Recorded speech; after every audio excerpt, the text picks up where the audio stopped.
This episode is brought to you in partnership with Choose Chicago. Capture the excitement. Hey, I always sound like a nerd on pre-recorded things. you really had this nerd. That was very clear. Thank that you. was really good. Oh, I appreciate That was a good I one. think everybody's very judgmental about their own voice, though. I don't know why. I don't listen to anything I do. Yeah. I'm just like, I'm good. But you're gonna listen to this episode. Of course. Okay. Yeah. Hey, and on that note, 77 Flavors is off and running. Let's get it.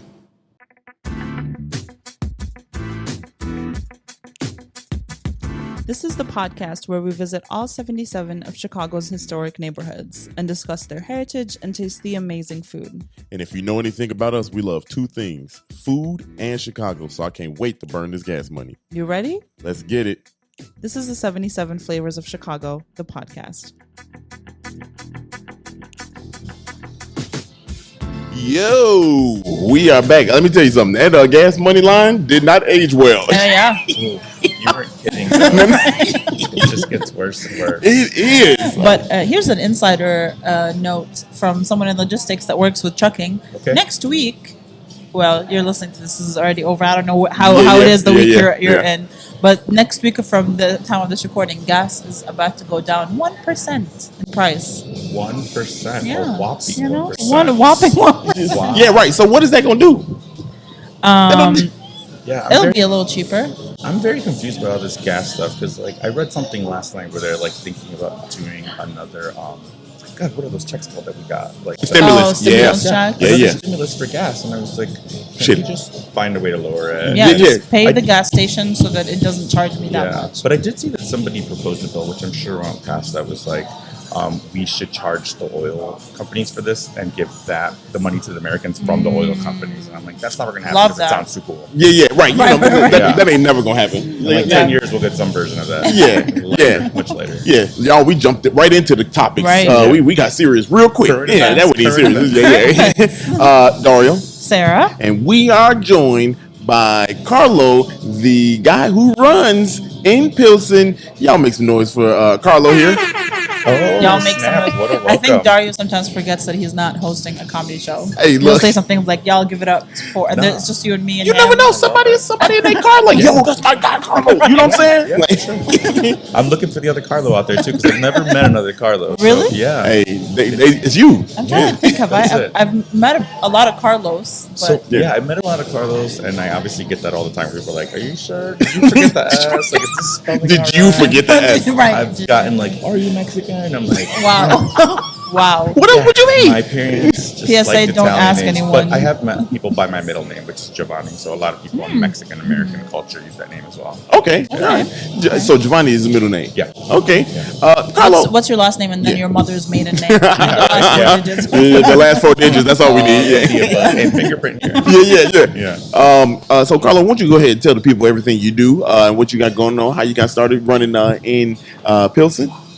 Cool. I basically got started with just sharing photos of my neighborhood. So it started with like food and drinks originally on my personal social media, and I had a lot of friends that suggested that I start a Pilsen page. And honestly, I didn't think I could do it. I had never done anything with like social media management or engagement. I just did it for my friends, like shared that stuff.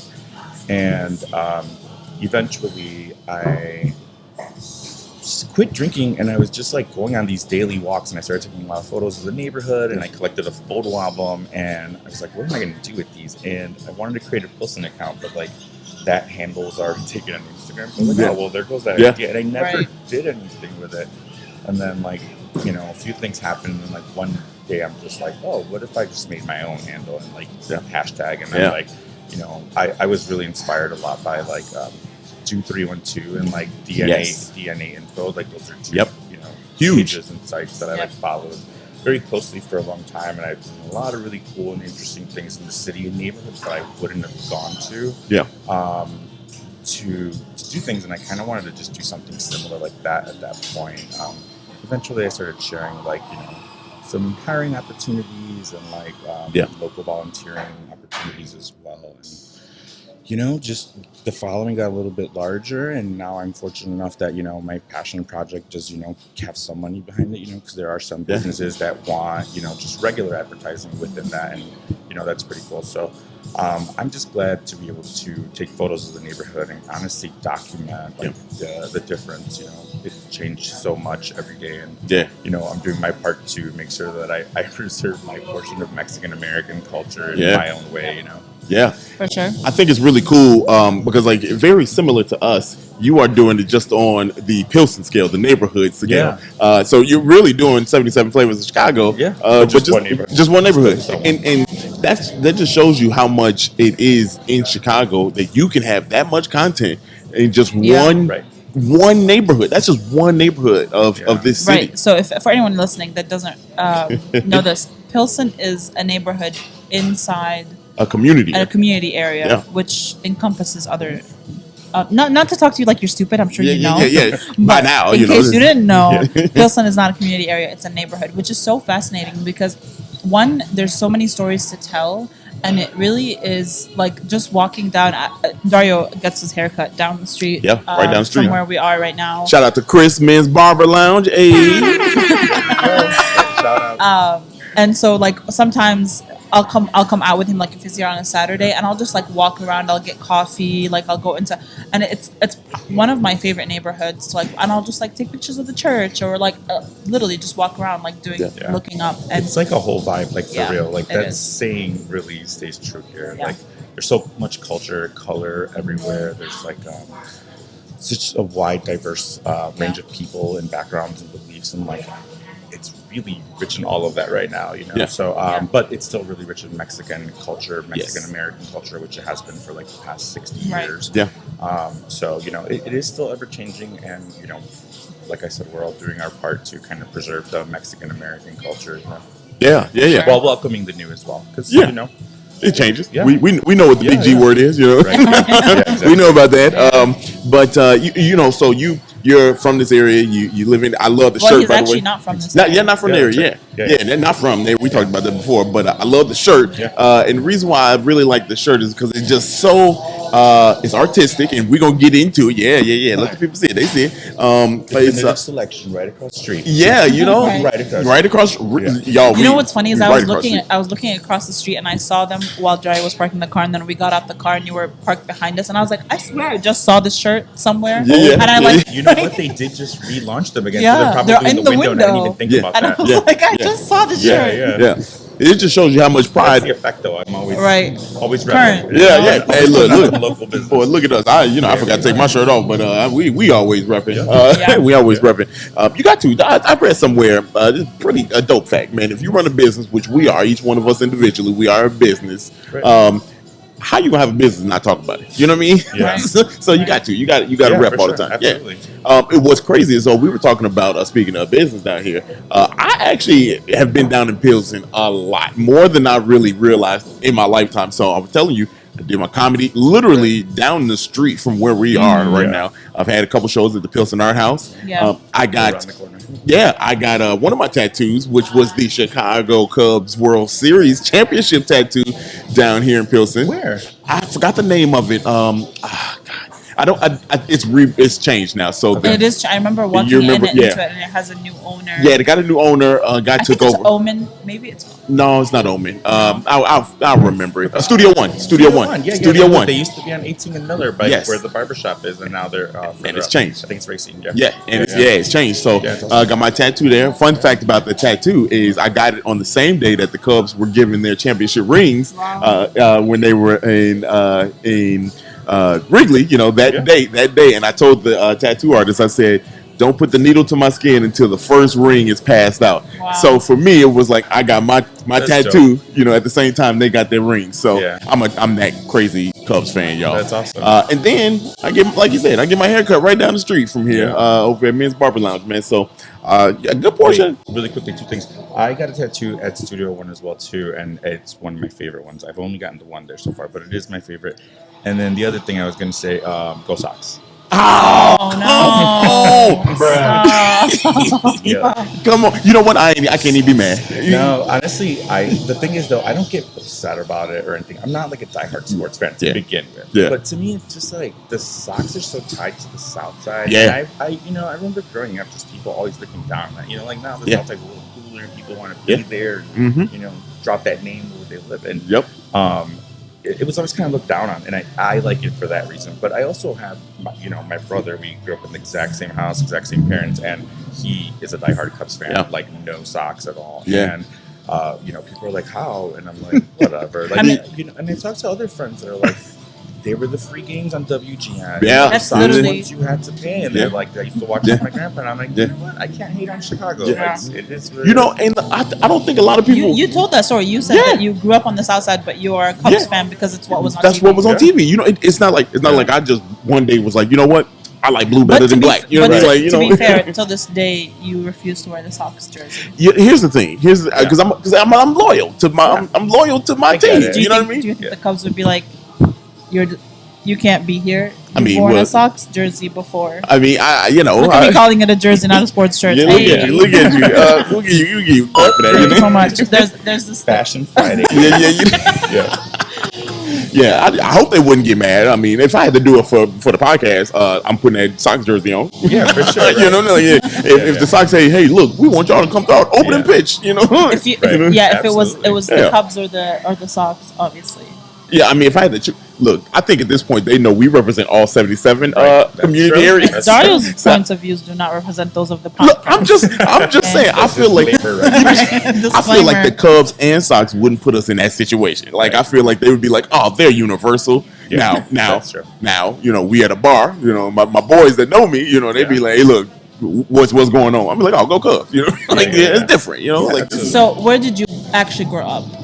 So I grew up in what we talked about, like it's now referred to as West Inglewood. Yeah. But when I was growing up over there, it was just Inglewood. But it was by 59th and Western. But Hey, yeah, we South Side. exactly forever and ever. Always. And, we lived over there, and our block was made up of a lot of family members that purchased in the same neighborhood when they moved to the United States, and so we grew up over there. But then my dad always worked in Pilsen his whole life, off of Blue Island and like Wood, and then so we would come pick them up because we were like a one-car household. So like we would come as kids to like pick them up. So we spent a lot of our days here because we would like do our grocery shopping here and then hang out and do things and see people and eat something. So I was always here, and then when it is you're in your 20s in Chicago, you're kind of crashing places and stuff. I was always crashing with my friends in Pilsen for way too long. So I was just here forever, and now I don't know. I think I moved here like 13 years ago or something like that. So you've I've been in a couple here. different blocks. So it's always felt like home. It's it's one of the places that my dad lived when he first moved to the United States. So he lived near like the Western and like Lexington Taylor area, and then also over here like on 18th Street. And then my mother, she's from like Little Village area, so like she was born in Mexico, but she was raised over here, and so like she was raised over there. And back then we just called it La 26, it was different. So just like it feels like home. It feels cool. I like growing up in the city, I like always wanted to be closer to downtown. I didn't understand why everything was so separate and so far apart, and like there's some childhood dream inside of me that's also like, okay, like I'm literally like, I Google mapped it, and I'm like in a car in like 7 minutes to Sears Tower, which is always going to be Sears Tower also. Right. And I'm like, I made it. Like this is where I wanted to live, and I'm like, and I get to know my neighbors and like learn their names, and it's such a great vibe. Yeah, it just is. Yeah, it's dope. You said 59th and Western. Yeah, I grew up in 63rd, 62nd in Campbell, right off Western. Right off Western. I just drove past here the other day. The theater's gone. That's crazy. Yeah, man, there's a lot of stuff going. A lot of stuff's gone. A lot of stuff going. I mean, it's crazy. Like I like the Kennedy King upgrades. I know that was also kind of controversial for some people, but like I went there for some classes as well too, and I think it was cool, and I think that was needed in the neighborhood, and hopefully they are able to control the G word again, and the spread there, because obviously it's coming. But there's like a Whole Foods like a few blocks. Yeah, it's right by there, and I think that made news. It was like part of it because of like the school, I think, or maybe another school nearby that had like a cooking program, and like don't quote me on that. And it's you see a lot of like they shut down local grocery stores to like put up a Trader Joe's. We don't need more chocolate hummus. Like keep it moving. I have a quarrel with Trader Joe's. They keep personal. They keep like gentrifying all of the Arabic food into like desserts. Like, no, do not buy chocolate hummus from Trader Joe's. She been on that Please. kick for a little while. Yeah, she been As on she that. should be. blows my Yeah, mind. I actually like the store, but I don't go there that often. Like I said, we do imperfect produce, and Yeah. then on top of that, I go to our local supermarket, Yeah. Casa del Pueblo, Right. like honestly, like 3 times a week at Yeah. least. Yeah. Yeah. I'm not the kind of person that likes to spend a lot of time in grocery stores, so I'd rather go back multiple times for short Yeah. trips. Right. I'll do it. Let's get out, Yeah. find the shortest line. Yeah. That shit, you like going? I don't even. I love going, and I love going to different grocery stores for different things. I like so to like, eat. like if I go grocery Yeah, shopping, same. I'll go to there's the Lebanese meat market on the north side that I really like, and then there's Edgewater Produce that has like really really good produce. I think it's Mexican owned. And then I'll go to like Aldi for like my cleaning stuff, and so I'll like make multiple Yeah. trips. I'll be gone for like 4 hours for Yeah. a grocery shopping Yeah. trip. So Yeah, she will. I Yeah. get all my Xbox time in. Yeah. And or nap. Yeah. right. Yeah. My girlfriend actually used to live in Andersonville and then Edgewater, so we used to go to those same stores Yeah. right there, and just like that strip, and then there's like the Aldi on like Broadway. Yep. So Yeah. good. Actually, because I grew up so far south, and because there was such a negative Yep. feelings towards it, I was not really a big fan of the north side Yeah. for a long time. Right. Man. And then it wasn't until I was like 19 or 20. I guess that's not that long, right? I was still pretty young, but. Yeah. I went to something in Rogers Park, and I was like, "Whoa, Way this up north. neighborhood's lit!" Yeah. I'm like, "Okay, this is College like the town. same vibe, but like the Right. opposite." And Yeah. like there were families, Yeah. and there was culture, Right. and there was college and whatever, Yeah. but it was like a mix. And I was like, Yeah. "Okay." And like little by little, like when I started dating my girlfriend, like I said, and she was in Andersonville, then Edgewater, like I was in those neighborhoods, and I was like, "Oh, there's some Mexican neighborhood Right. restaurants Yeah. out here that Yeah. slap too." Yeah. It's like, all right, this is good. Yes. And, Yeah. it's cool. It's wild because I had the same thought process. Yeah. I just moved up here, and granted, I do stand up comedy, so I'm the last 6 years I've been up on the north side, Yeah. but I just moved out to the north side. And I'm telling you, it's different. You know what I mean? It Yeah. was different for me because I'm like, man, I know the south side real easy. You know what I Yeah. mean? Like 79th, Polina, 62nd, Campbell, all that. But coming up here is way different. You do the same thing. You like, oh, that's good. Yeah, that's good food up here. It's, but They got some eye. they got some eye, you know what I Yeah. mean? But it's really dope to kind of see how that perspective changed coming Yeah. from the south side to the north side. Yeah. We do a lot of reminiscing, man. We take Right. it. We do a lot of reminiscing. I like it. I Yeah, me love too. it. What's cool is a lot of things we said builds to what Pilsen, is. And this episode, not necessarily just about Pilsen. It is also about the Lower West Side, and that's where we start the show. So, y'all, before we get going, I think everybody else knows what's up. But Carlo, this is how we get ready. Emotionally. Emotionally, because we about to learn some stuff. Okay. That is how we You get did like ready. a little That hits. baby body roll. Yeah. I was raised in the 90s. You get a Little R&B in there. I read this. I saw this meme the other day that says, "What's the name of the school bus? Magic School Bus. The magic school bus could be up your butt right now, and you wouldn't even know. For real. It's for Miss Frizzle Never all sleeping up in again. She could be all up in you, and you wouldn't even know. Miss Frizzle all up inside you. Y'all, we are on the Lower West Side and community area number 31. Hey, Number 31, and it is not Pilsen. For those that Pilsen is not the that's community great. area. I really thought Pilsen was the community. Yeah, I know a lot of people probably did think Pilsen was a community area. It is Yeah. not. It is Lower West Side. We're going to tell you all about it because there's a very fun facts about this whole community area. First, the boundaries. The boundaries. To the north, we got the railroad tracks at 16th. To the south, we got Chicago River South Branch and Stevenson Expressway, 55 for those that's coming out southwest. And to the east, we got Chicago River South Branch by itself. To the west, we got the railroad tracks at Campbell. And the neighborhood. Those railroad tracks just go. Yeah, through. they play a big factor Yeah. in this community Chicago area. history. Yeah, they play a big factor. The neighborhoods: Heart of Italy, Heart of Chicago, Heart of Italy. Asterisk. I'll get to that in a second. Heart of Chicago. Controversial. I'm going to stay on the list. Yeah. Just the asterisk. But a good asterisk, not a bad one. South Water Market, East Pilsen, and Pilsen. And how did this? That's why I didn't know there was an East Pilsen and a Pilsen. Yeah. There is. That's a whole other thing. Yeah. Really? Yeah. Wow. I don't get into it. To me, it's kind of all one Pilsen. Like, if you look at a map, I think it might be from like Peoria or maybe after Boston or like right after to Canal. It technically is called like East Pilsen on a map. Yeah. To me, I just consider it all one. It's So, all like, one. For me, I'm Yeah. like, Western to Canal. Gotcha.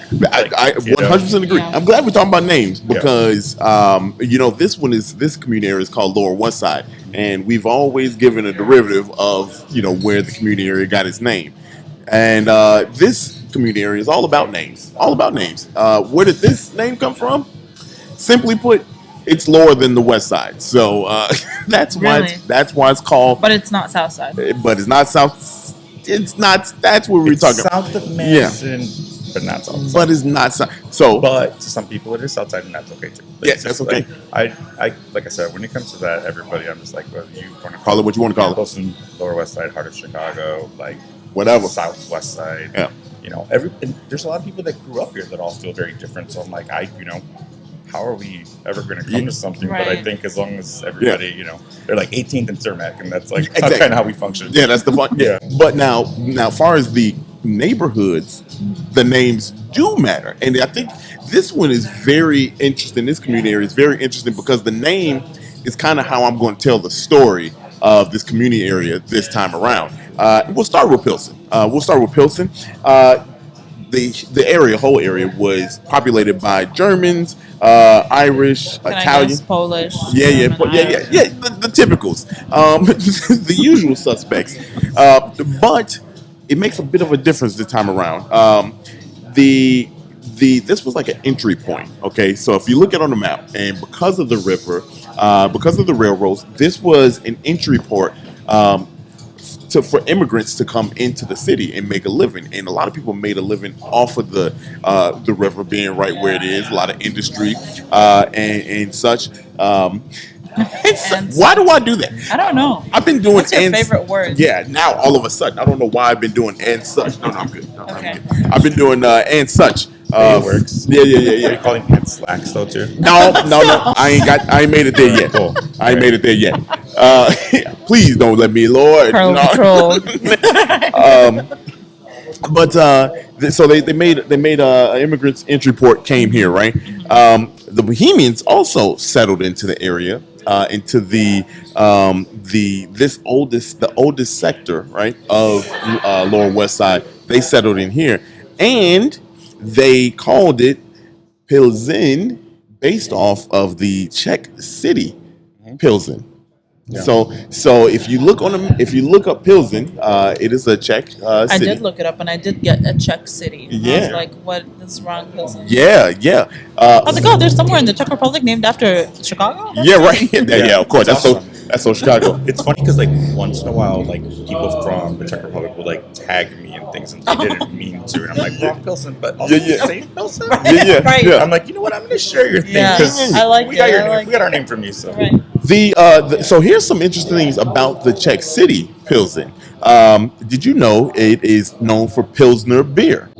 Oh, I did know that, You did know that. I did not know that. Okay, let me keep on going because I'm gonna try to stump. but I used to drink a lot. Okay. Chicago, like, Yeah. So, we gonna talk about that too. Yeah. Did you know it was a pale ale, and the first pale ale was created in the Czech city Pilsen?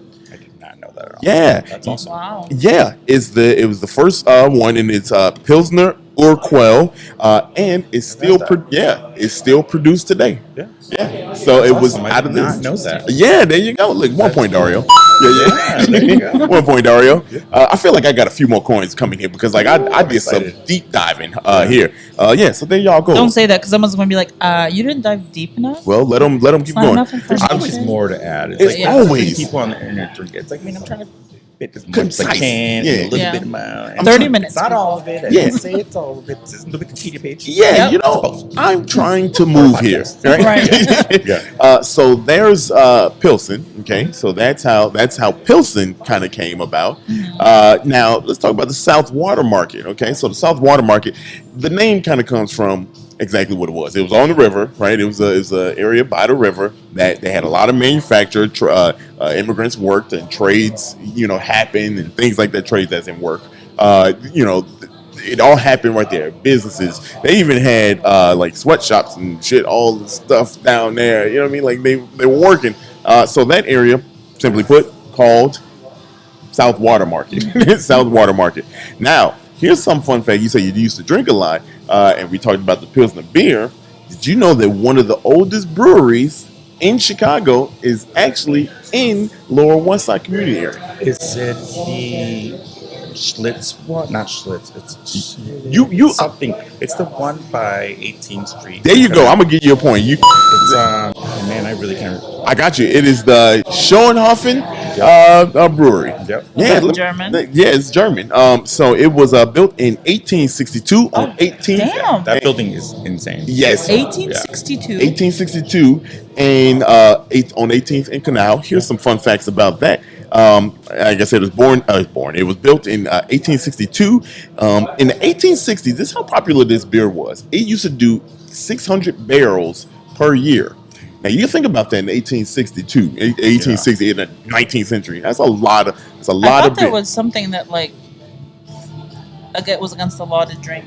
We'll get there. We'll get there. Prohibition. Yeah. We'll get there. In 1910, they were over 1 million barrels a year. What? Yeah, 1 million barrels a year. That's Yeah. 50 years. Yes. What's the math on that? That was way Right. too quick. Yeah, that was 50. Yeah. That's drinking. Yeah, that's a lot of drinking. So Wow. the beer that really put them over the edge was the Edelweiss beer. Sure, yeah. Was their best product, and it sold ridiculously well. They survived. They survived World War II or World War One. I'm sorry, and the Prohibition. Wow. Now, how they survived Prohibition is just pure Chicago fashion. They hit it basically. They lied. Yeah. Okay. Hanging out the side. Yeah, Chicago, we are known for being creative in that Yeah. sense. So, When I was I thought like you were gonna say 18, Crips. there were like places in this neighborhood that whatever, it's like a long time ago. Yeah, long time ago, they're not You show around. up at somebody's house and like buy booze in the middle of the night. Yeah. Like Wow. when we yeah, that was Chicago. yeah, and that's so Chicago. Yeah. To the point that so what they did was they basically kind of hid it because during the Prohibition, everybody was going dry. You know what I mean? Like we were like one of the only wet towns still around. Really? Yeah, we were the only people knew, but the law didn't catch up to us. They eventually caught up to us, and because of the Edelweiss beer, it was doing so well. That beer would have still been going, and they had to shut down the buildings and the old original buildings that were built in 1862 because they found out we were still wet and we should have been dry, so they shut us down.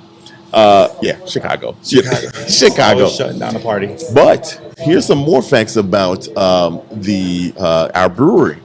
Did you know the first Chicago brewery? Because I know somebody out there is wondering, and I was wondering myself, so I did some research. Anybody know the first Chicago brewery? No idea. Nope. Scholz and Haas in The one in Tulsa. 1833. That is the first Chicago brewery in the city. And Wow. for those that don't know even further about Chicago and Chicago's brewery history, we are one of the top brewers in the world, not country, the world. One of the top. That's nuts. Yeah, Chicago. I don't know if this fact still stands, but at one point it had the most breweries. I think that was so. I was trying to find that out too, but I I know don't think that still stands. I don't but think it so was- too. But I don't think we're far off. Yeah. A That's couple. interesting because I feel like Milwaukee has a ton. You would they think. were in the game before us. But I at think least Chicago- Yeah, before I us, don't but know. While we took that time Yeah, out, yeah. But Chicago's bigger, right? Yeah, So it, yeah. and I think that the measure was per capita, so it wasn't. Okay, cool. Yeah. It wasn't I the think number of if I'm correct here, is it by number of I think it's breweries? by number. We were at one point we were number one. Wow. I know, and I can't tell if this was 2 years ago, a few years ago, the pandemic threw everything off. But we were number-wise number one as most breweries in the city. Cool. Now, Crazy. I think a lot of that has changed because of the pandemic. Right, So, right, you know what I mean? Like, we got things that shut down, unfortunately. Sorry, but a lot of things shut down. So, That's crazy because, like I said, I used to drink a lot, but I was a PBR and Yeah, tequila yeah. person.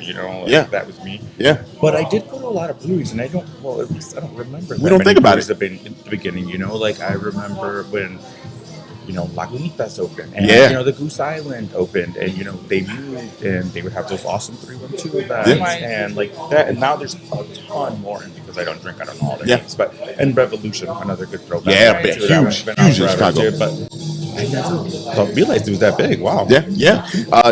Another fun fact about Schoenhofen, that brewery you're talking about, and I tried to confirm this. I couldn't confirm it. Anybody out there, please, now is the time to fact check because I'm asking for it.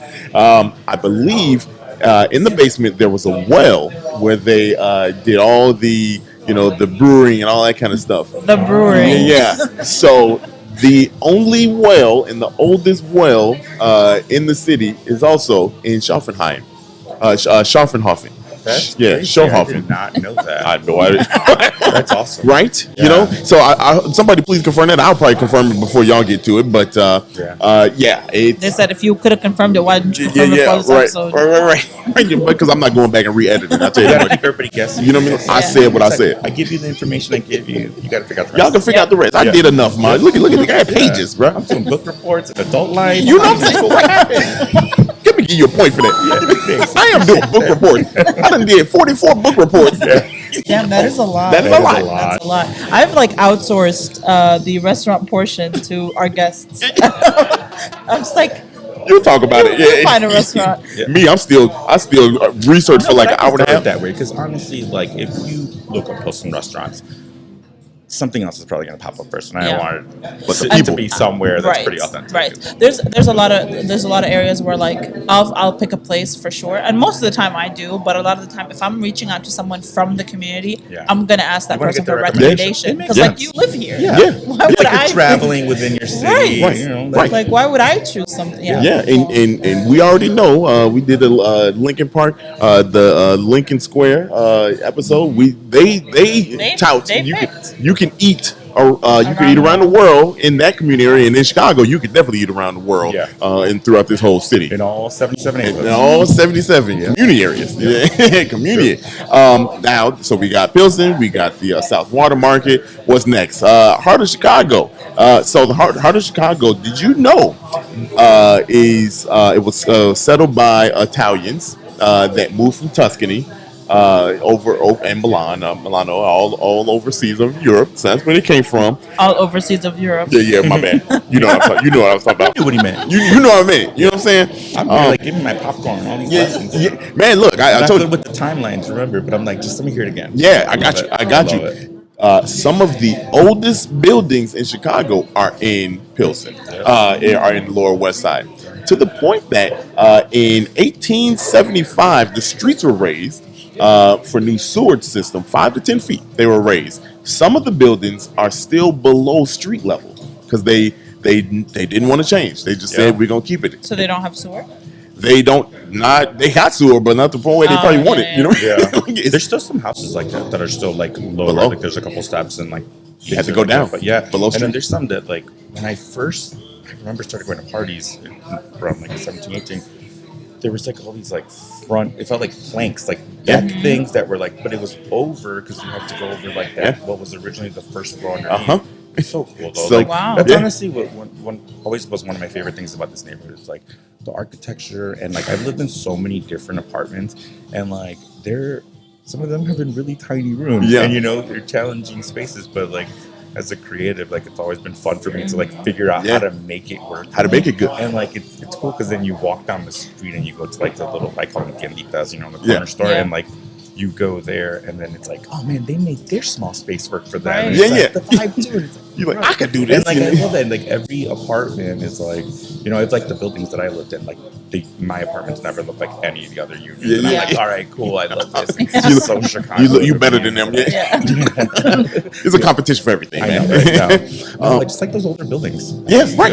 And that's Chicago. Like the amenities and the things that newer buildings offer, for sure. But that it just shows you how much Chicago you are, man. Like only real Chicagoans would be like, I love that old shit. Someone's gonna be like, I'm a real Chicagoan and I don't love that old well, shit. I'm not talking to you then. Just but we can go back and forth on the real Chicago all the time because I'm like, I don't mess with snow. I hate it, man. I Really? hate it. Yeah. People are like, but you're not a real. I'm like, No, we real. We just don't like the shit. You just put up with it because the summer is so great. Yeah, Chicago summer is second to I none. used to travel 90 minutes from Inglewood to my job on Michigan Avenue. Don't tell me I don't know about Chicago. Okay, I crossed a lot of neighborhoods. Anyway. That's crazy. Heart of Chicago. So Italians moved in, right? So this was Heart of Chicago.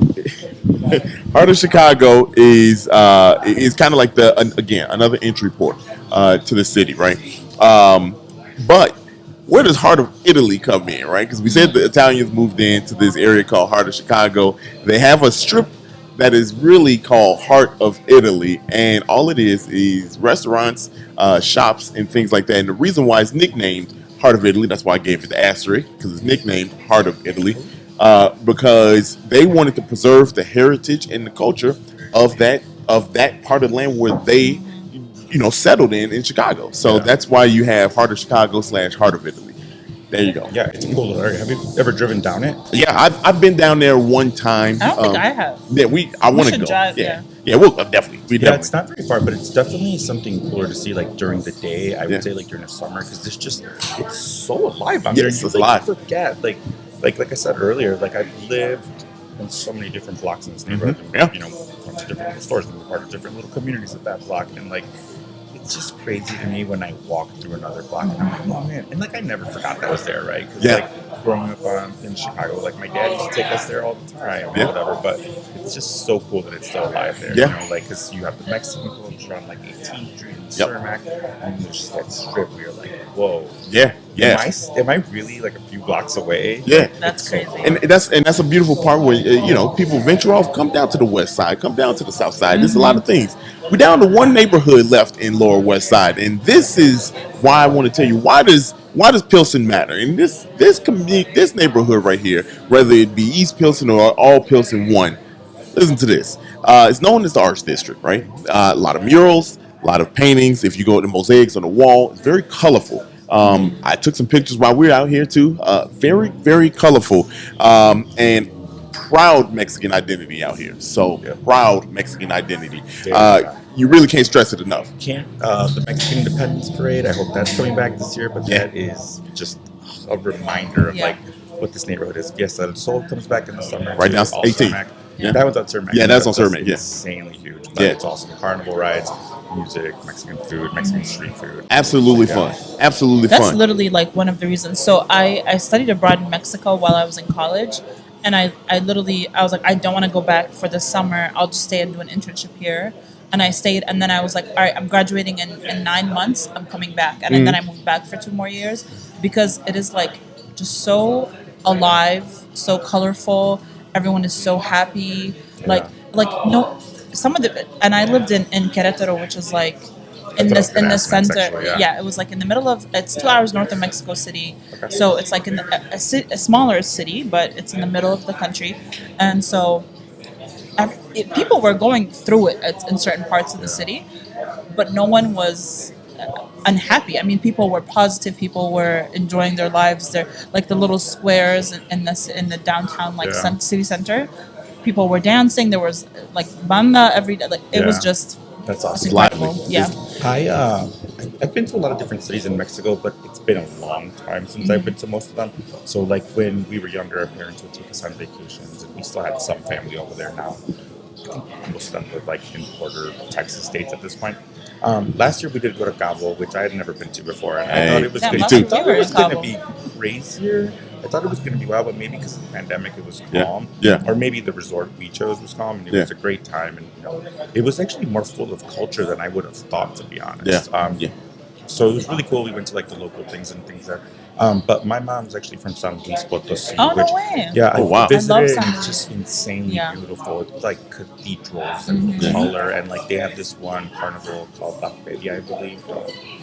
Get mad at me, internet. But I'm pretty sure it's called like a feria. Maybe my family just referred to it as La Feria. But it was just so iconic in my childhood memories of my grandfather and my grandparents taking us in general. And like that's the vibe I get from Fiesta del Sol. Yeah. And just we don't visit Mexico as often as we used to. So like it's nice for me that my nephews that are growing up in Chicago get to experience that like little bit of like Mexican celebration and like for real and like festival status. I think one thing that one of the trips we took was to San Luis, and we went a little north maybe, and we went whitewater rafting. I didn't know about any of that until like a year Which ago. me neither.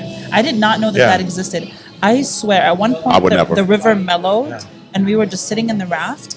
One side on your right hand side, it's like the rainforest, and on the left, it's like, think of the images that you think of, like the Swiss hills with grass and cows, and it was literally like that. Beautiful. I was like, how can one country have so much to see? Yeah. And not even you don't even need to go to the entire. I mean, there's so much to see in Mexico. Like, if you ever have an opportunity to go there, and you don't just have to go to the beach towns. And even if you go to the beach towns, you don't have to go to like Cancun and stuff like that. Resort. You can go into the city. Literally. There's always going to be. We went to Ixtapa, which is it's on the west coast, but it's like it's not so much so resorty. It's like local people go to vacation there, and we were there for 10 days. We rented a villa on the beach. There was 10 of us. We paid $100 each for 10 days. What year no was joke. this? 2016, 2017. Definitely ain't doing that now. Not nowadays.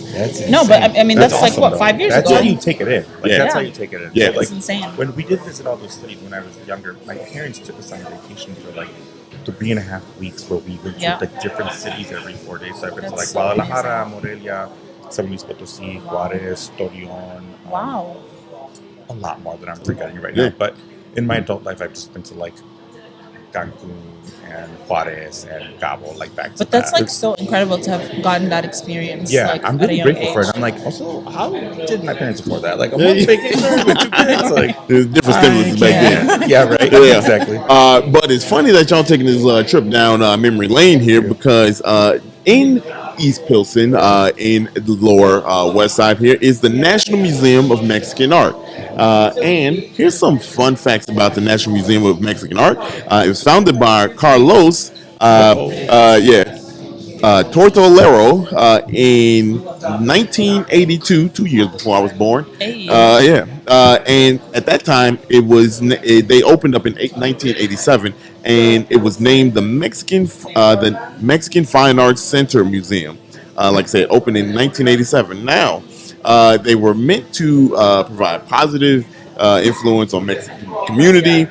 In 2001, I've been there one time, right? I've been there on a field trip as a kid, and I knew it was a different location. I did this. In 2001, they expanded to a new location, 48,000 square feet facility in the heart, right here in Pilsen, right in the heart of Pilsen. It's right around the corner. Yep. It's across the street from like the Pilsen Art House. Yeah, right there. And in 2006, it was under a new name, which is we know it as the National Museum of Mexican Art. Here's why they changed the name.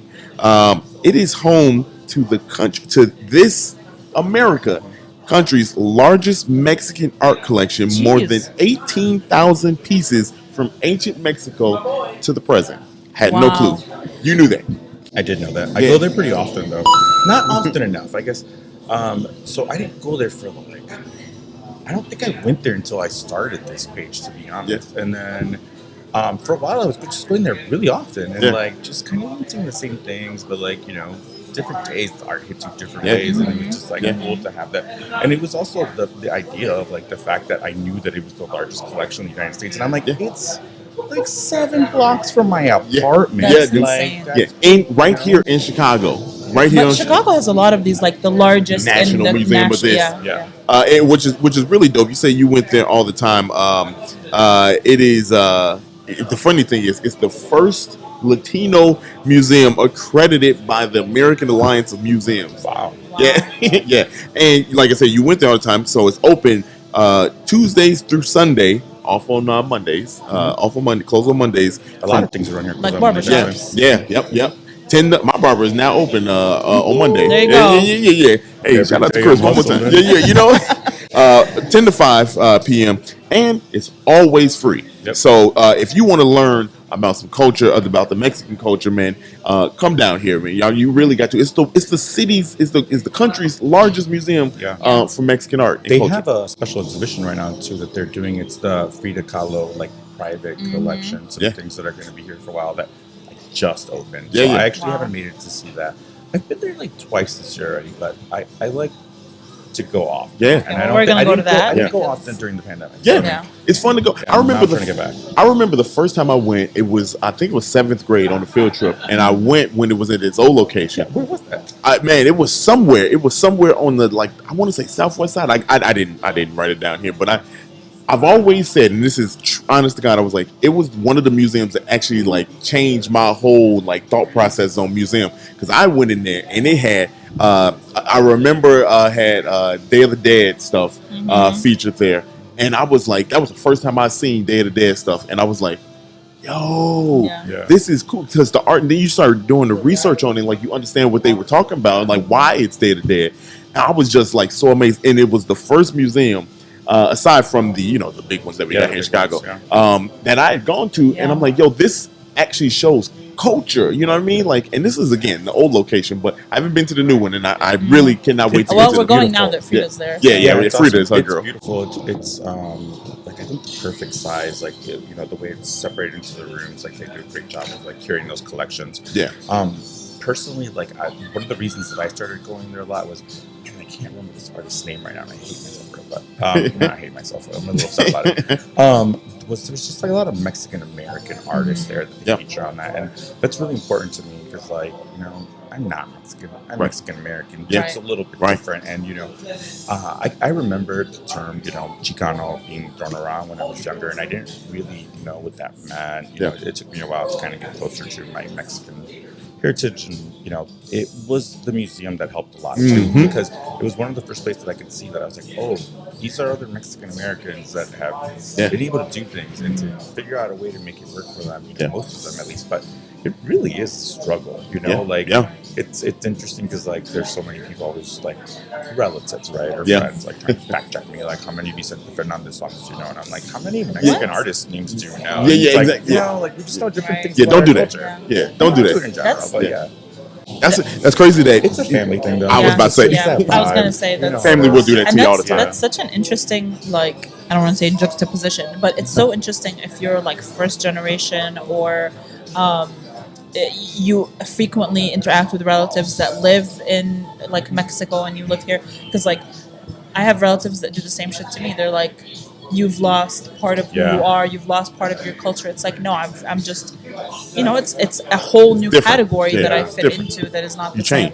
And that's fine. Both are valid. Like you don't, I don't know. Yeah, that's kind of, I don't know. It's like I kind of always, people go, like I remind people, family gonna do that. I was born here, and there's so much like pressure to like assimilate. Like it took me a real long time to be close to my Mexican culture. And it wasn't, I always spoke enough Spanish, and I loved living in this neighborhood and whatever, but honestly it was a lot to do with like me meeting my current girlfriend and like she's my partner for the last 10 years, and like she was really impressed by like the amount of Spanish. She was like, oh, like when she would hear my family like knock me down for it, she was like, are you kidding me? Like, it's amazing you speak a second language. For sure. More of it. And she had already spoken before, like in high school and in college, so we practiced it around the house. Both of our dogs have like Spanish names. That's and, amazing. We do a lot of things like that. But it's still funny because it's kind of a trip to my dad. It's interesting to like even older friends, like when I was still drinking before, they're like, hey, you speak more Spanish and you do Spanish things. And like, that's kind of weird. That's like,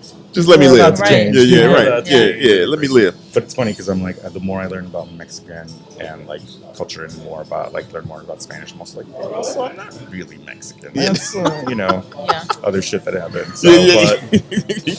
So, just a few more things, then we get out of here. Just 3 little fun facts. You gotta stop saying "get out of here" because people are gonna be like, "I'm ready to." Before I get out of here with the history, that's what I mean. The Gads Hills Social Settlement, founded in 1898, changed the name in 1916 to the 1898, right? I said 1898, right? Okay, my astigmatism saw that it was 1889. Oh yeah, my bad.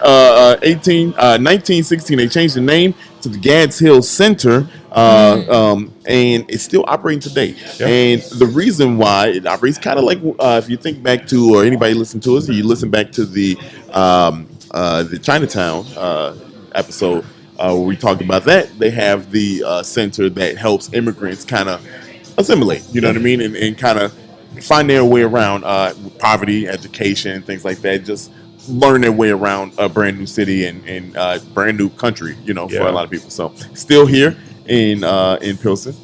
Yeah, and actually, I think they have a new location too. It might be in Brighton Park. I saw something about like a bigger one. Yeah, I believe they did change. They just expanded. You know what I mean? Like, they were one of the first organizations that I started sharing like donation and volunteer opportunity things. They do good things. Yeah, they do great things. Been around forever. Yeah, another place that's been around forever. It's Helia Hall. Helia Hall. It became also a national landmark in 1989, and it was built in 1892 by John Dussek. Designed to look like the old opera house in Prague. Yeah. So wow. Pretty cool. Right there on the corner. Because Prague, Czech. Yeah. You get it. All that. I went to Prague. It's beautiful. Oh, did you? Yeah. You see the real thing? And I was like, this is some Pilsen stuff. we were already like we were in Poland, and we were like, it's a train ride away. We gotta go check this out. Yeah. So it's incredible there. Yeah, and Talia was modeled right after that. And it was built for arts and entertainment for the Czechs and the Bohemians that were in the area at the time. It closed to the public in the 1960s. It was reopened in 2013 for restoration and to bring back the original charm and character. And now it's still open to arts and all kind of entertainment, food and music and community. Yeah, there's concerts, music festivals. There's like all up in wrestling that goes on in there. I've gone to vaccination events. All of the above. They got it all. There's like a tack room on the side. It used to be like horse stables. Yeah. The bar. Wow. So the doors like swing open, and they do awesome things with like live musicians during the summer where they do like concerts in the street. And they encourage like neighbors to like bring lawn chairs and just hang out and have like a neighborhood block party. That's and awesome. It's cool. And there's the three spots in there, the basements and all throughout there. They still preserve exactly what you were talking about. Yeah, and they're all a different vibe. I mean, I've been there so many different times, like the Helia Hall, they have like seasonal menus, and it's just really great food. To me, I'm like, can I go to the West Loop first? Right. Like it's good, it is good. And then there's like Punch House, which I don't really go out that late anymore, but it is a great place to be, at night for just like records and great music and dancing. Wow. There you go. Like they have great quality punch drinks. So Helia Hall, y'all got to come down here right on 18th. And then finally, here's a very fun fact for all Chicagoans and all people who's going to recognize this name. Do you know who was born and raised here in Pilsen, in Lower West Side? Anybody take a guess out there? I'm gonna give you a few seconds. Y'all got it? Big famous name here in Chicago. I can't remember. Is it the Ugly Betty girl? No. No. Actually, but I don't know. She's America Ferrera. She's America Ferrera. Yeah, I know. I know she's from really? Yeah, America Ferrera. But not the person I was thinking of. Yeah. George Hales. Who, born and raised here in Lower West Side. And if y'all don't know who George Hales is, let me take you down a little history lesson here. In 1920, Papa Bear Hales started the Decatur Staleys. In 1921, a year later, he moved them from Decatur to Chicago, and they played in Wrigley Field. And at that point, he changed the name of the Decatur Staleys to the Chicago Bears. Do you know why he? You said Wrigley Field. Yeah. Do you know why he changed the name to Chicago Bears?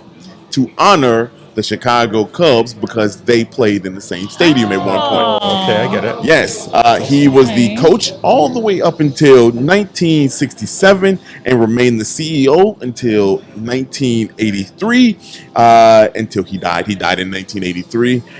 And the Bears moved to Soldier Field in 1971, where they remain today. Hopefully, ending. hopefully for some more time they get this How did right. they play football at a Wrigley Field? They played it like they would. It was very tight in there, you know. That's not even the Very, very, very That's tight. not. That's not the size of. I don't even know football, and I know that that's not the Yeah, size it of does football look really field. small, like compared to that. Northwestern has played several games there. What? Yeah, Northwestern last year actually they played in Wrigley Field and they had both goalposts. Before, what they did was they had both teams went the same direction because the goalposts could fit, and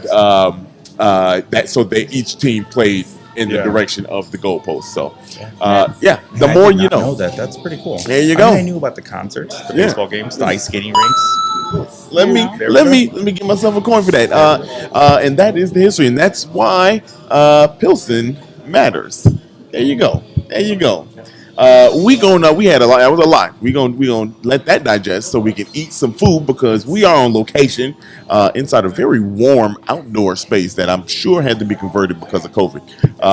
We're outside. What's the name of the restaurant? I know the name of it. Taqueria Mezquite. Yeah, but I can't pronounce it like how you did. 19th and Wood. Yeah, it just rolled off your off the tongue. pink line. We gonna take a little break right here, and we're gonna come back and talk about this delicious food, y'all. Man, this food was fire. We'll be right back. This episode is brought to you in partnership with Choose Chicago. Capture the excitement. And we back. We are back. Yeah. I like the sounds. You right? Yeah, The sounds are fun. Yeah. It makes you feel like you're watching a real show. Yeah, right. This is a real show. Are you kidding me? Oh, thank you so much. Thank you, brother. Like Appreciate I it. said, I've done all, no disrespect or anything else like that, but because it's been quarantine, it's all been over Zoom. Different. Phones, different, yeah. This is professional, y'all. Yeah, we are at Taqueria Mezquite. Hopefully I said that correctly. I haven't used my Spanish in a while. Mezquite. And it was really good. I just noticed here that it says Estilo DF, which What does that mean? it means Distrito Federal, which is Mexico City. Yeah, Oh. capital of Mexico. Oh, okay. But it's actually no longer DF, it's Ciudad de Mexico, Right. which is crazy. Okay. I had to look. That's one of those things where, again, so I'm like, think to of each like their own, how they- Yeah. think of like how Washington D.C. Yeah. is like if they The suddenly cap- don't call it Washington D.C., they call it the city of Washington. Fun fact about that: did you know that Washington D.C. at one point was going to be New York? No. Yeah. I know that because I watched Hamilton. Yeah, it was. I don't know the reason why, so I don't want no historian coming after me. but if I'm I don't know. being correct, and this is based on my knowledge of Hamilton, it was because they were trying to decide what was going to be the capital and what was going to be the financial district. Yes. And Hamilton was like, give them Washington because they were all from Virginia and they wanted to be close to their homes. Give them that to be the capital, and then we'll control the banks in New York. Yeah. And so that's why. There you go. Thank you, Look. Lin Manuel. Yeah. It's a little some fun. DC history. Yeah. Yeah. Look at I only know it in song, so I tried to translate from song to regular words. Yeah. But this place was really good. It was your recommendation, Carlo. I basically emailed Carlo. I was like, hey, we'd love to have you on the podcast, but also pick the restaurant. Why'd you pick the restaurant? I love this place. I come here about 2 times a year. I have a friend who grew up in the area, and he's actually the one that told me about the caldo, carne en su jugo. So I came here for that a few years ago, and now I just come like 2 times, 3 times a year. Yeah. I love this patio. This is new. Like we talked about this structure, very impressive. But before this was up, it was just like a regular open patio. Yeah. And y'all, so speaking of that, the vibe here, man. Yeah. The vibe is dope. Yeah, I'm sure you can, if you can hear the music. I know sometimes these mics drown out Right. all the noise, but there's music Isn't playing. that the purpose? No, it is the purpose, but like we can't hardly tell sometimes. Like Right. sometimes we like, man, this music's gonna be loud as hell in the damn mic, And and then- then you don't hear and then anything. nothing. And we don't know We're like, until. are you recording in a closet? Yeah, We're right. actually outside. Yeah, right. We don't know until we listen to the playback. But there's music playing, and like you were saying about this patio. So the patio was open before, but they put a roof over the top, Yeah. and it does not even feel like we are outside. Okay, I'm gonna explain to you. Outside is a tornado. Yes. Okay, Yeah. like Yeah. there Like are we're literally staring at those tarps just fly. Yeah. flying. Yeah. and I cannot feel a single breeze. In Yeah, here. you can't even feel that it's It's like moving. 72 degrees in here. Like it's so nice and Yeah. cozy. Yeah, it's better. It's better in here than it is probably inside the actual building. You know what I mean? Yeah. You know what I mean? Like, Shit. it's so dope. They got the nice lighting up in here, Yeah. man. They got the ductwork that makes the climate place warm. control. Yeah, Yeah. this is Little lamps. It's very nice. little flora And going it's so on here. colorful. It is. It is so colorful. Is that right? Did I use I it mean, right? it is right, but you didn't need to say flora. You said plants, Yeah. but I'll give it to you. You know what? I couldn't even think of the word plant. That's all right. It's been a long You said week. instead of It's been saying long- you got food florist, coma? instead of saying florist, he said botanist. I was like, you thought botanist was Bro, easier than I florist. couldn't think of florist at the time, but all I could think of was botanist. Botanist. Just flexing, You know what that word of the day. You know what I'm saying? You know what I'm saying? I read the dictionary, y'all, on the regular. Yeah. Oh, okay, yeah, all right. No, I just remember things when I want to. Random words. But dope vibe in here, man. Yeah, Take the steps down out here. The outside, I took some pictures of two murals that are on the outside of the patio here. Fantastic. Just Yeah. the dope vibe. When you walk like in nice little tucked in like Yeah. hallway. It feels like a taqueria Right, more than literally. a restaurant. Yeah, 'Cause yeah. a lot of like Mexican restaurants are Mexican restaurants, Yeah. you know, and then there's taquerias, and this is like a really good hybrid. Yes. It's so small. Yeah. Yeah. It's like But you're spacious. getting ready to order at the window. Yeah. But then you look and there's an entire restaurant. Yeah, behind you. Yeah, exactly. Right. Yeah. So dope. It feels. I mean, it's just dope. You know It's what I super mean? colorful. Yeah. There's like really nice art on the inside. The patio is really nice. Yeah. It's like the mosaic tiled mirrors Right. are like Yeah. my Yeah. favorite. Oh, Yeah. Yep. Yeah. I Sure. love that when like they have the sink outside of the restrooms. Yeah. You're like, yes, this is Mexico. Like, Yes. it's Mexican vibe. Yes. Yeah. So Yeah. they really harness the heritage. Yeah. Here And like in the you can smell the food because Yep. they're cooking out like in the open. there's Like a window there's right no there. tucked away kitchen. Yeah. There's a window right here. Oh yeah, like a food Oh yeah, I pass. didn't even think about that. that you Yeah. can get the Yeah. food from, and it's just dope. And That is cool. that just shows you how you were talking about how like you design your space, like in the houses Yeah. here, and they got creative here. Yeah, you know? absolutely. This is incredible. Right. Yeah.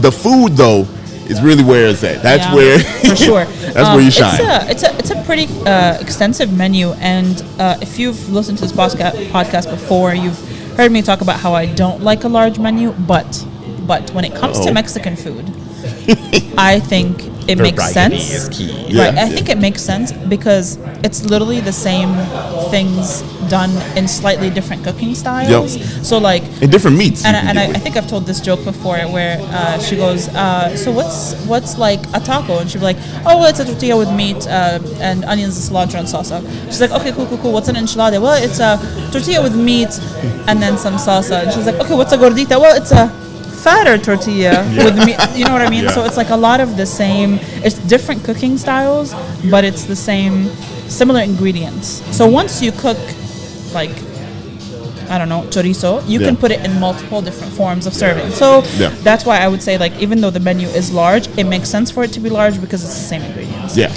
So I'm not gonna harp on that too How much was the longer. chorizo? It Yeah, was let's kick it really off. Kick it good. off. You had Okay. the- Because you got an extra charge this time. I did. Yeah. So there's two things that I always order, and they are my two favorite things: flautas and chorizo. And I think those are like two very simple things. And if there is tortilla soup, those are like. For Okay. me, the first things I tried when I lived in Mexico, my host mom used to make flautas all the time at home, and she would make them with salsa verde, and those are my favorite things, and so those are my measure. I would say, I mean, no way am I like an expert in Mexican cuisine, but I've had a lot of it because I love it so much. Yeah. I'm not an expert in either, but I'll eat it all. I Yeah, eat it all boy, the time. I will smack Yeah. all day. Yeah.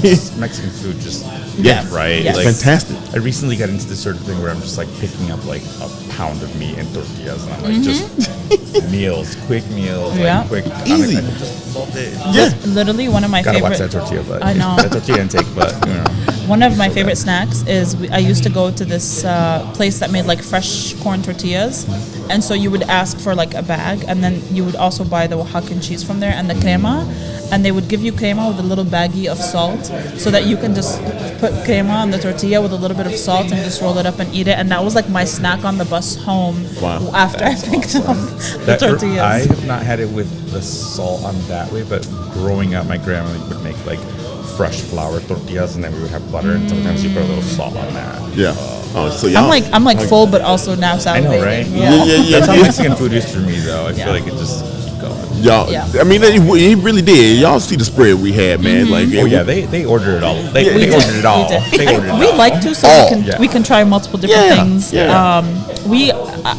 I did the chorizo taco, and I did I think a flank steak gordita, which if you don't know what a gordita is, it's kind of like a thicker tortilla that is sliced in half like a pita pocket and then stuffed with the meat and lettuce, sometimes onions, like depending on what vegetables the place usually prefers to put in it, but it's usually like lettuce, lettuce, and salsa. Do you have like staple meats that you like for certain dishes? Yes. So like for me, like you said, like I always have to order the flautas. So like I always have to have cecina whenever I go somewhere. Like that's one Yeah. for me. what is that? I don't even know exactly. It's something that I'm definitely gonna get wrong. Okay. They're gonna be like, that's not even the right animal. Shit, I don't know how to. You Yeah, said but it's Socina? It's cecina. cured steak. Yep. Oh, okay. Cured steak. Oh, it's delicious. It's Oh, so yeah. salty. My mom used to make it all the time. It's like and jerky. Yeah. And I didn't really even know you could find it in a restaurant. So like 10 years ago, I thought it was like it was pretty hard to find Yeah. back in the Right. day. And like now there's a restaurant that specializes in here, but I have it at all of them. So like that's a go-to for me. But if I have a gordita, it's got to be chicharrón and salsa verde. Okay. And if I have a milanesa, it's got to be wow, why am I blanking? Hey, it's The breaded Torta? No, the milanesa de not the pollo, the res. I can't remember the full name right now, but I always get the milanesa. So yeah, there's like I gotta get the milanesa, that meat, the gordita, the chicharrón, and like a taco cecina. But then like today, this had like so much ground Right. beef that got into it. It was Yeah. incredible. So and then, you like, got it was really rich. like I don't want to say it's a soup because it's like a broth. Yeah. And then it has meat in it, right? Yeah. And then topped with avocado. It was incredible. We smelt it as Yeah. soon as it Yeah. landed on the table. It was I was really like, savory. It smells was so good. like salty, but like the perfect amount of salty. It was really delicious. A ton of meat, like way more than you find in Yeah. other places. Right. It's like definitely worth the cost, especially with Yeah. meat prices right now. Yeah. Right. But it was really rich in that, and then it did have the bacon, and then the beans, and then the avocado, and then like some cebollita in there too. It's so good. I think we downplaying the smell. The smell Yeah. was just so it came at the same time my burrito came. Yeah. his And ground beef burrito. anyway, who cares? No one cares. I'm just telling the people. The people know who they dealing with right now on this podcast. Y'all know the year, half a year. So the smell though, like I'm like, what is that? That smells this good, y'all. It's the smell sold it. I wish I had got that Yeah. because I'm like, gee. Yeah. And then when you did like you took some of the meat out of the just to see how much meat was in there. Yeah, I was really surprised Yo. by that. Like that's why I Yeah. wasn't gonna take a picture initially. Yeah. But I was like, oh, There's a lot. There's a lot in Yeah. here. And Yeah. I, you know, like if you, to me, when you go to eat, I don't want that little dainty little amount of, you know, don't give me that. Give me some meat. Right. Controlling my portions. Over Yeah, there, no, okay? I'm not. Yeah, you're right. I'm a grown ass I'm man. here for a good time. Came here for a great time. You Yeah, know what I mean? But I did have a burrito. I did have a steak burrito. I had, and it was very good. It was very good. Very good steak burrito. Yeah. One thing that I really liked about it had a lot of cheese in it, and Yep. for some reason, I don't know, the cheese had some really good flavor. I don't know It's if probably Chihuahua, right? maybe Let me see I what don't that know. I love Super M. But it was fantastic because like I literally just tasted, like you take a bite. Normally I'm like, I don't, give me the meat. You know what I mean? Like that's what I want. It's like a filler. Yeah, you know, I don't want anything. You know, I don't want that. You know, what I mean? Yeah. I'm here for the meat. You know what I mean? Yeah. But like the cheese, I was like, yo, let me get a bite of that. Yeah. Yeah. And it was fantastic, y'all. Nice size too. You know what Yeah. I mean? Like That was wasn't a good burrito. too small, wasn't too big. I still got half left. And what I like about it is that, like, you know how sometimes when you bite into a burrito, you only get like either only the vegetables or only the Yeah. cheese or only Yeah. the meat. This It was was- like a it was perfect. solid. Yes. Yeah. It was. Yes. You got everything in every in, bite. in the folds too. Yes. Commercial cut, right? You know what I'm There you saying? go. Like, Yeah. But they didn't know you can take pictures. yeah, you know, It was just that full. yeah, Yep. it was good. Yep. And then also had I had tacos too. You know what I mean? Yep. Tacos. I had a couple steak tacos, but then I had the fish taco. The steak tacos, fantastic. I said I was gonna save it, but I didn't. I ate them all. But As soon as he was like, "I'm full. I'm gonna save this for later." I'm gonna eat it right now. Yeah, they were good. They weren't dry. Happens to me all the time. You know, they weren't dry. They were very fresh. Still had a nice flavor to them. Yeah. With a little bit of char. But the fish taco was very different fish taco. You know what I mean? Like I feel like it was a fish fillet, yeah, so it fillet. wasn't like yeah. It wasn't. You know how like you get like a fish and they like slice a piece of it up and then they put it in. Yeah. You know what I mean? Like no, this was a whole fillet. Like Yeah, it was a whole- when you fold the taco, you had to fold the fillet up and like so you get a. Oh, yeah. Yes. Yep. So again, back to this. It wasn't like crumbled fish No. or anything. It was like a whole. Right, it was the whole. the whole damn thing. It was like literally like my 4 fingers. Yeah. It was good. It was 4 fingers, huh? Stop it. That's what she said. Thank you so much.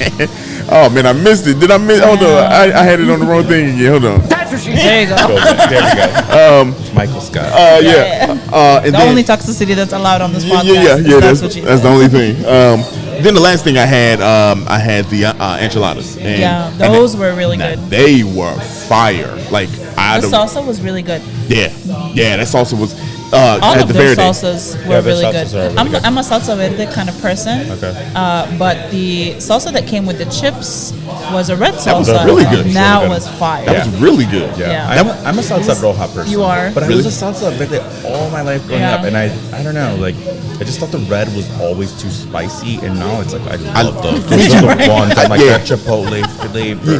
Man, Yeah, it is that chipotle flavor. That's it's funny. really good. People always look at me and they be like, you know that's hot." I'm like, is the sky blue? You know what I mean? Like, I'm good. You know what I mean? Yeah. Like, don't worry about me. I'm good. I'm a grown man. You know? Yeah. I love the red, but the Verde I had the Verde enchiladas, and the only reason I got Verde is because I always do the red sauce. sauce, So I was like, let me just Yeah. somewhat step out my I've been box. shaking it up, doing some green salsa recently too. Yeah. But I knew that their red salsa was really good. So Yeah, I'm so getting good. on that. Well, we asked for more, so like I remember when Yeah. he came back, I was like, "Give me some more of that red." You know what I mean? I need that for the tacos. It's funny because I didn't like salsas growing up either. Like I said, I was a very picky eater growing up, but salsas I didn't like them, and then eventually I liked the green ones because I did like lime when I was younger. Right. And Yeah. it was like, they're usually heavy on lime, Yeah. so it was a little bit better. But now I'm all about the roll. Yeah.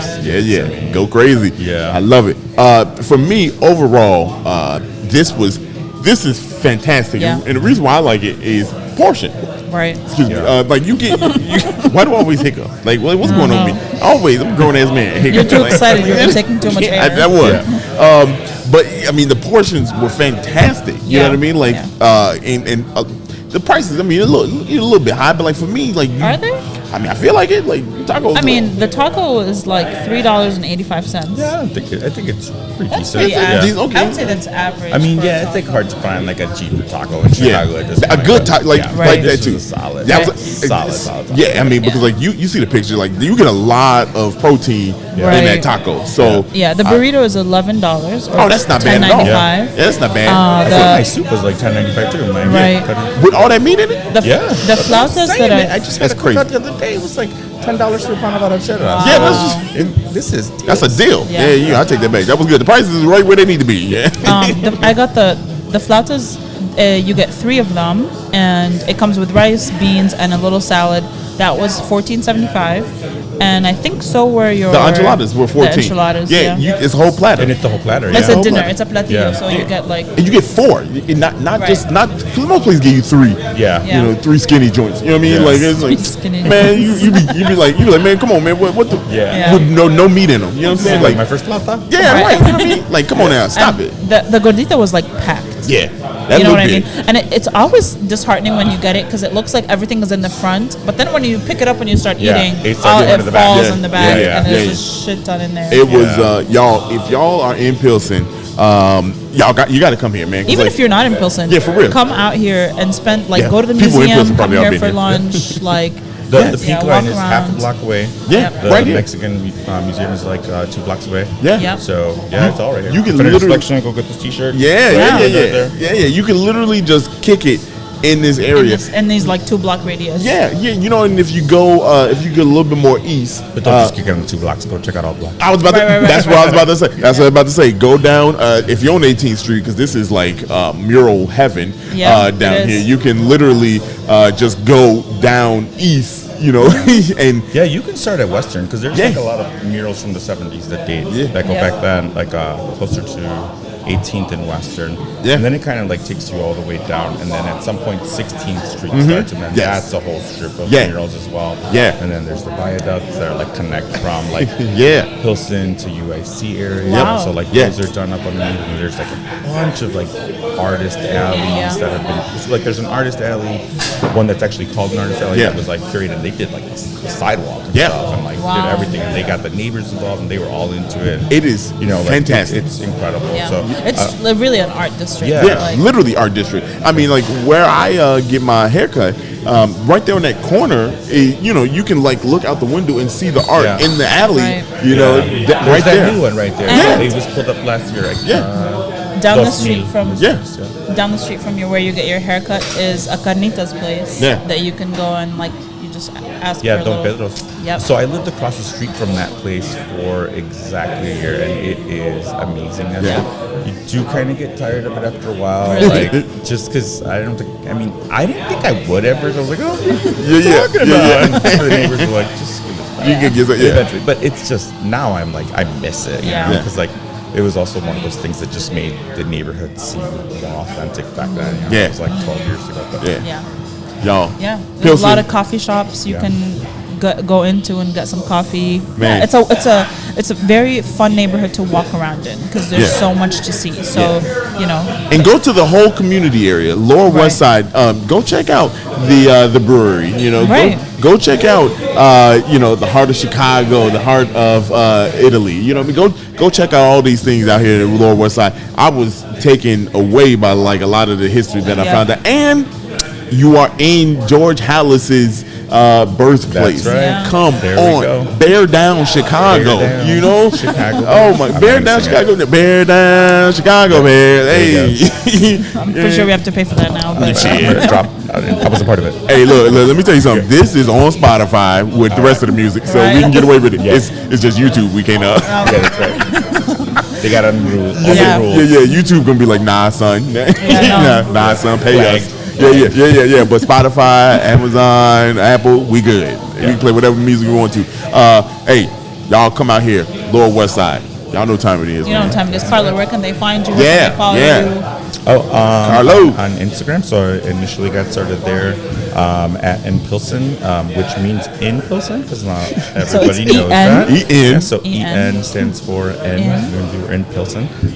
The page is mostly Spanglish. The TikTok is a little bit more behind the scenes. I just started updating that one. That's a little bit more of like sobriety, mental health stuff, local plant shops, like a little behind the scenes. Yeah, there you go. Make sure y'all get into my man's man. He out here, man. Like honestly, I really like what you do because it is like mini 77, and I like that. We love finding creators within the neighborhoods and within the communities. You got something to say? Because you're like in the thick of it, you know. Yeah, love it. On that note, I'm glad that you guys had this podcast on Ask Me. I really appreciate it. I think, like you said, like this obviously. I've been following your page because it was already like neighborhood, community wise, you know. So awesome, man. Great time. Thanks so much for having me. We appreciate it, brother. I've literally been like from my personal page. I've been following your page for a while and like taking your recommendations. So I knew we had to. Like I didn't. There was no one else. I'm sorry if you are important in Pilsen. You had no chance. Yeah, no chance. There's tons of other. Carlo I'll connect you with them next. Please do. Yeah, absolutely. Connect us. We definitely. I would love to. I mean, because we ain't done shit. Yeah, I know people in different neighborhoods. Let's go. So yeah, let's go. Yeah, that's been our favorite part. I need help with food photo shots. So that's So where. you know them tutorials come in here. All right. Well, on that note, thank you so much for listening to this episode. If you liked it, send it to someone you like. If you hate it and you continued to this point, get a hobby: knitting, crocheting, painting, back of the bus, watching paint dry. Yeah, watching paint dry. Just off this episode. And U-turn somewhere else. There's a lot of other podcasts. Check them out. Y'all be blessed. Hey, Dario, Sara, Carlo, we out.